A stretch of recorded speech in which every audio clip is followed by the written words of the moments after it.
नमस्कार। अभिवादन स्वीकार करें आदर्श तिवारी का। बांग्लादेश जल रहा है। सिर्फ इमारतें नहीं, सिर्फ अखबारों के दफ्तर नहीं, बल्कि एक देश की आत्मा धू धू कर सुलग रही है। ढाका की सड़कों पर नारे हैं, आग है, उन्माद है, और उस उन्माद के बीच फिर वही पुरानी तस्वीर। डरे हुए अल्पसंख्यक, खामोश होती संस्थाएं और लाचार राज्य। पेड़ों से लटकाए गए शव, जलाई गई देहें, टूटे न्यूज रूम और खून से सने चौराहे। यह कोई मध्ययुगीन कहानी नहीं है, यह 21वीं सदी का बांग्लादेश है। और यह सब अचानक नहीं हुआ। यह वही बांग्लादेश है जिसने पिछले साल अगस्त में भी खुद को जलते देखा था, जब शेख हसीना की सरकार गिरी थी, जब क्रांति के नाम पर सत्ता बदली और जब यह दावा किया गया कि अब एक नया बेहतर बांग्लादेश जन्म ले रहा है।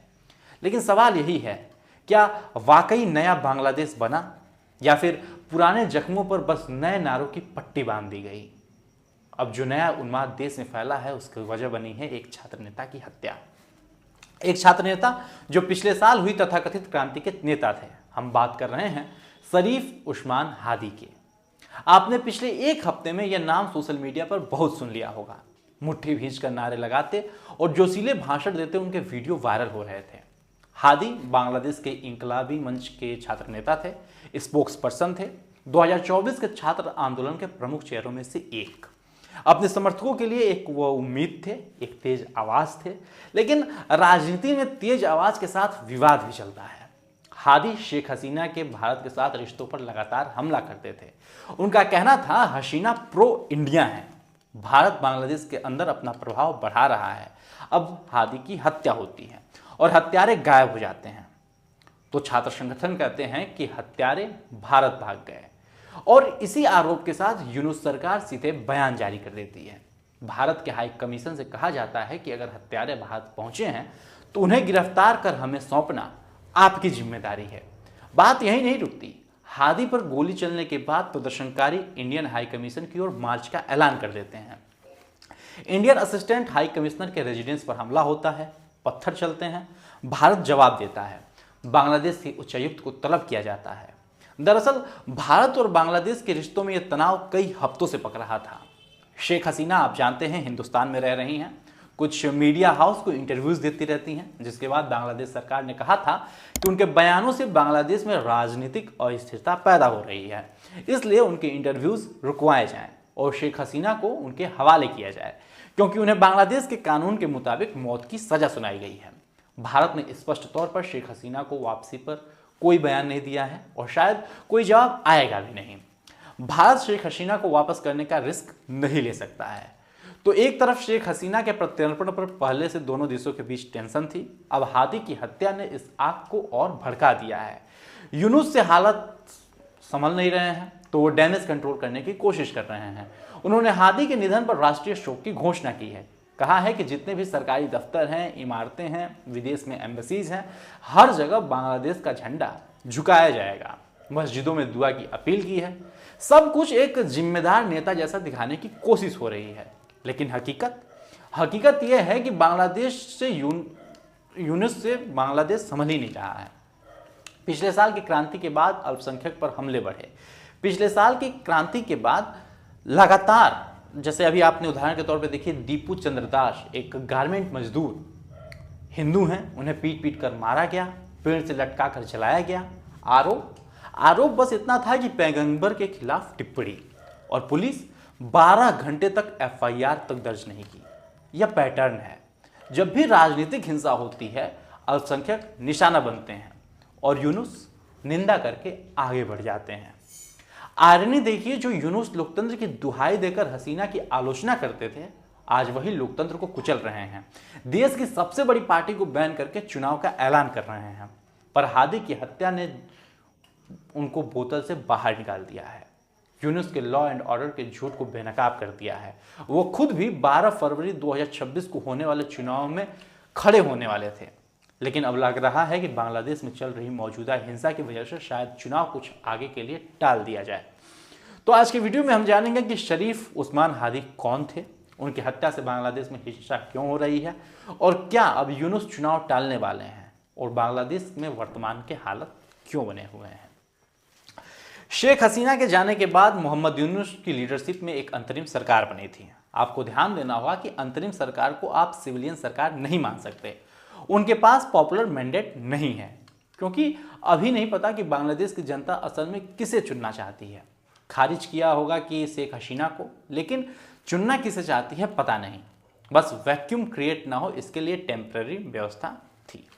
लेकिन यूनुस सरकार खुद को सिविलियन सरकार मानने लगे हैं, बिना पॉपुलर मैंडेट के बड़े फैसले लेने लगे हैं। यूनुस ने यह भी कह दिया था कि 4.5 साल लग सकते हैं चुनाव करवाने में, एक वक्त की बात है, यानी वह टेन्योर पूरा करना चाहते थे। फखरुज्जमान जो वो आर्मी चीफ हैं, उन्होंने कह दिया है कि वो नई इलेक्शंस करवाने पड़ेंगे। तो यूनुस चुनाव करवाने के वादे से साथ आए थे। वो कहने लगे कि अब मैं चुनाव करवाऊंगा। 1.5 साल हो रहे हैं, यूनुस सर चुनाव नहीं करवा पाए हैं। इसी महीने ऐलान हुआ था कि 12 फरवरी 2026 को चुनाव होंगे। अब चुनाव का ऐलान हुआ तो अगस्त में जिन छात्र नेताओं ने प्रदर्शन में हिस्सा लिया था, 2024 में जो बड़े बड़े चेहरे बनकर उभरे थे, उन्होंने चुनाव लड़ने का ऐलान किया। शरीफ उस्मान हादी ढाका के बिजॉय नगर के स्वतंत्र उम्मीदवार के तौर पर खड़े हुए थे। 12 दिसंबर 2025 को इस इलाके में एक चुनाव प्रचार कार्यक्रम के दौरान अज्ञात हमलावरों ने उन पर गोली चलाई। हमलावर बाइक पर आए थे और गोली मारकर तुरंत गायब हो गए। तुरंत हादी को गंभीर हालत में ढाका के अस्पताल में भर्ती कराया गया। उनके सिर में गहरा घाव था। डॉक्टर्स ने सर्जरी की, लेकिन उनकी हालत में सुधार नहीं आया, इसलिए उन्होंने सिंगापुर रेफर किया गया। इलाज के लिए डॉक्टर्स ने कई दिनों तक उनकी चोट का इलाज किया, लेकिन जख्म इतने गंभीर थे कि सिंगापुर में भी डॉक्टर्स उन्हें नहीं बचा पाए। 18 दिसंबर को हादी ने अस्पताल में दम तोड़ दिया। अब सबसे बड़ा सवाल यह है कि जो बांग्लादेश की राजनीति को हिला रहा है वो है कि शरीफ उस्मान हादी पर गोली चली क्यों और चलाई किसने। पुलिस ने इस मामले में फैसल करीम नाम के एक व्यक्ति की गिरफ्तारी की। कहा जा रहा है कि इस आदमी ने अपने 2 साथियों के साथ मिलकर हादी पर गोली चलाई थी। बांग्लादेश के मीडिया हाउस जमुना टेलीविजन के रिपोर्ट में कहा गया है कि गोली चलने से ठीक एक रात पहले ढाका के एक बाहरी इलाके में से रिसोर्ट में फैसल करीम मौजूद था। उस रात फैसल ने अपनी एक गर्लफ्रेंड मारिया अख्तर लीमा से कुछ ऐसा कहा जो अब जांच का अहम सुराग बन जा रहा है। जांच एजेंसियों के मुताबिक फैसल ने मारिया को शरीफ उस्मान हादी का एक वीडियो दिखाया और कहा कि अगले दिन कुछ ऐसा होगा जो बांग्लादेश को हिला देगा। यह बयान जांच के दौरान गिरफ्तार लोगों से पूछताछ और जांच से जुड़े सूत्रों के जरिए सामने आया है। जो बांग्लादेश जांच एजेंसियों का कहना है कि इससे साफ होता है कि हमला अचानक नहीं हुआ, पहले से प्लान किया गया था। शून्य युद्ध था जिसमें दर्जनों लोग शामिल हो सकते थे। जांच में यह भी सामने आया है कि फैसल पहले से शादीशुदा था। उसकी पत्नी शाहिदा परवीन शामिया है, जिसे परिवार के अन्य सदस्यों के साथ गिरफ्तार कर लिया गया है। बांग्लादेश की जांच एजेंसियों का मानना है कि हत्या एक बड़ी साजिश की हिस्सा थी। पुलिस के मुताबिक एक पूर्व काउंसलर के इस पूरे हमले का मास्टरमाइंड माना जा रहा है। कम से कम 20 लोग अलग अलग भूमिकाओं में शामिल थे। कोई फंडिंग कर रहा था, कोई हथियार जुटा रहा था, कोई शूटर्स को हायर करने में शामिल था, किसी ने उनके भागने में मदद भी की। प्रथम आलू अखबार के मुताबिक आरएबी और पुलिस के संयुक्त कार्रवाई में अब तक 9 लोगों को गिरफ्तार किया गया है। छापेमारी के दौरान हथियार, गोलियां, मैगजीन और कई करोड़ टका के चेक्स बरामद हुए बताए जा रहे हैं। जांच में यह भी सामने आया है कि जिस मोटरसाइकिल से हमला किया गया उस पर फर्जी नंबर प्लेट लगी हुई थी। हमले के बाद फैसल और उसके साथी ढाका के अलग अलग इलाकों में छिपते रहे। पुलिस को सबूत मिले हैं कि नंबर प्लेट बदलने में फैसल के पिता ने भी मदद की थी। कुछ बांग्लादेशी मीडिया रिपोर्ट्स में दावा किया गया है कि फैसल और उसके साथी हिंदुस्तान भाग आए हैं। हालांकि ढाका पुलिस ने साफ कहा है कि भारत भागने का कोई सत्यापित सबूत नहीं मिला है। खुद बांग्लादेश की पुलिस कह रही है कि यह जानकारी जागो न्यूज 24 चैनल ने 14 दिसंबर की रिपोर्ट की थी। उसके बाद बावजूद उसी दिन मोहम्मद यूनुस के नेतृत्व वाली अंतरिम सरकार ने हिंदुस्तान से अपील कर दी कि हमलावरों को गिरफ्तार करके बांग्लादेश को सौंपा जाए। पॉपुलर सेंटीमेंट को कैटर करने के लिए जमुना टेलीविजन की एक रिपोर्ट में भी दावा किया गया है कि हादी के शूटर्स में से एक पहले गुवाहाटी में था, अब महाराष्ट्र में है और वो रिलायंस जियो का सिम इस्तेमाल कर रहा है। लेकिन जैसा हमने बताया, ये दावे हैं। अब तक ढाका पुलिस ने इसकी कोई आधिकारिक पुष्टि नहीं की है। लौटिए हादी पर। उनके जाने के बाद उनकी राजनीति की चर्चा हो रही है। वह न केवल शेख हसीना के सरकार के कट्टर आलोचक थे, बल्कि भारत के प्रति भी उनका आलोचनात्मक व्यवहार था। उनकी पार्टी और समर्थकों ने अक्सर इल्जाम लगाए थे कि बांग्लादेश में विदेशी प्रभाव और घुसपैठ की राजनीति देश को कमजोर कर रही है। विदेशी हिंदुस्तान और भारत में हर चीज नाम लेते थे। उनकी इन्हीं विचारों की वजह से वो यह कत्ल केवल व्यक्तिगत हमला नहीं लग रहा है, बल्कि राजनीतिक असंतुलन का भी कारण बन गया है। जब हादी की मौत की खबर सार्वजनिक हो गई तो ढाका ने शाहबाग के चौराहे पर हजारों लोग इकट्ठा हुए।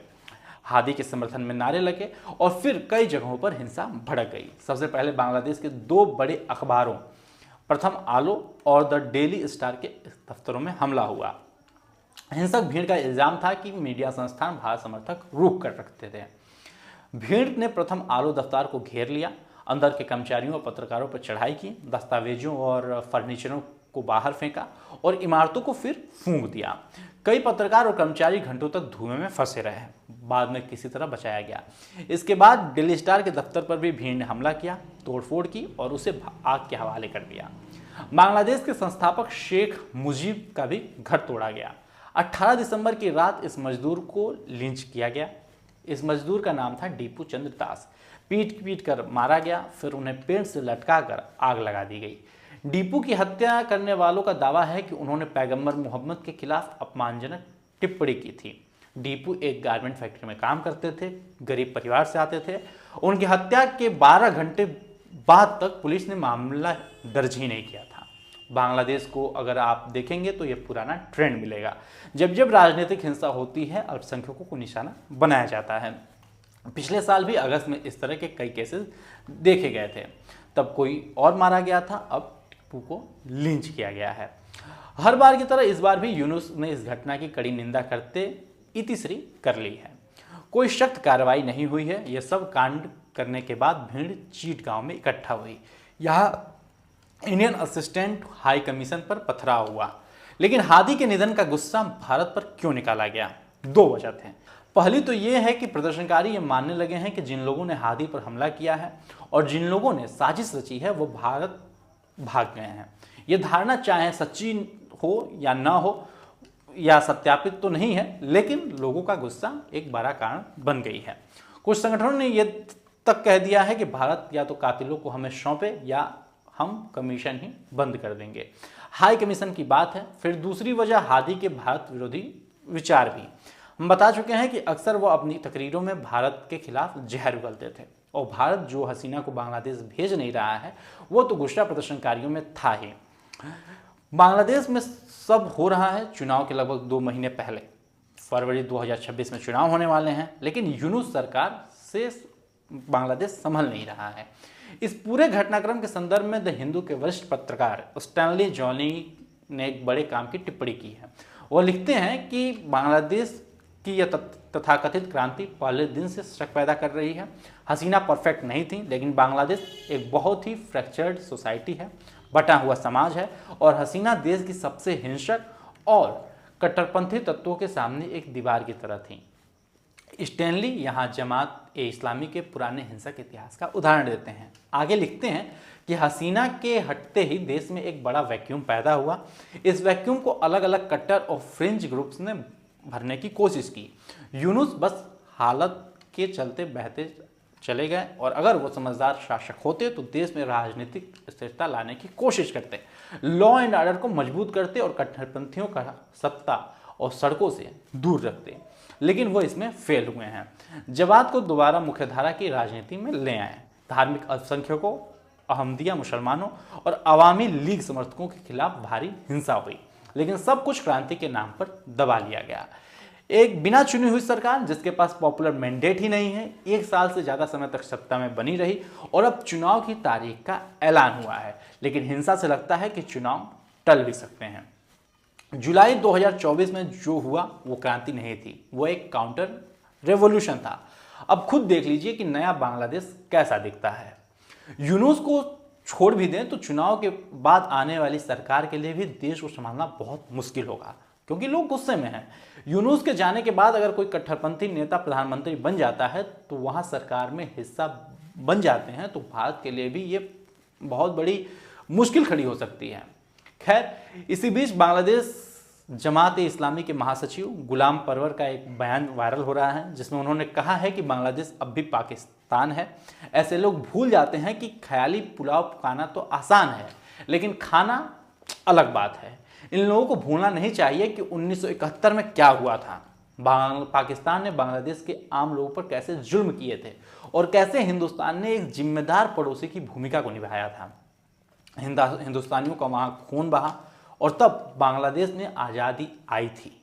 मोहम्मद यूनुस की अंतरिम सरकार को जिम्मेदार दिखाने की कोशिश कर रही है। राष्ट्रीय शोक, बयान, निंदा, लेकिन सड़कों पर जो दिख रहा है वह सरकार के नियंत्रण से बाहर जाता हुआ दिख रहा है। लोकतंत्र बिना जनादेश के नहीं चलता और क्रांति बिना देश के अक्सर हिंसा में बदल जाती है। आज बांग्लादेश में चुनाव की तारीखें तय हैं, लेकिन हालात बता रहे हैं कि लोकतंत्र अभी बहुत दूर खड़ा है। अल्पसंख्यकों पर हमले, मीडिया दफ्तरों को आग में झोंक देना और भारत विरोध की बढ़ती तीव्रता, ये सब संकेत हैं कि राजनीति अब मुद्दों में नहीं, भावनाओं और दुश्मनों से चलाई जा रही है। और भारत के लिए सिर्फ पड़ोसी देश की खबर नहीं है, ये चेतावनी है। अगर बांग्लादेश में कट्टरता सत्ता तक पहुंचती है तो असर सीमाओं पर नहीं रुकेगा। इतिहास गवाह है, अराजकता पहले भीतर जलती है, फिर बाहर फैलती है। आज के लिए दीजिए मुझे इजाजत। यदि इस वीडियो को आप यूट्यूब पे देख रहे हैं तो चैनल को भी सब्सक्राइब करें और फेसबुक पे देख रहे हैं तो पेज को तुरंत फॉलो करें। धन्यवाद।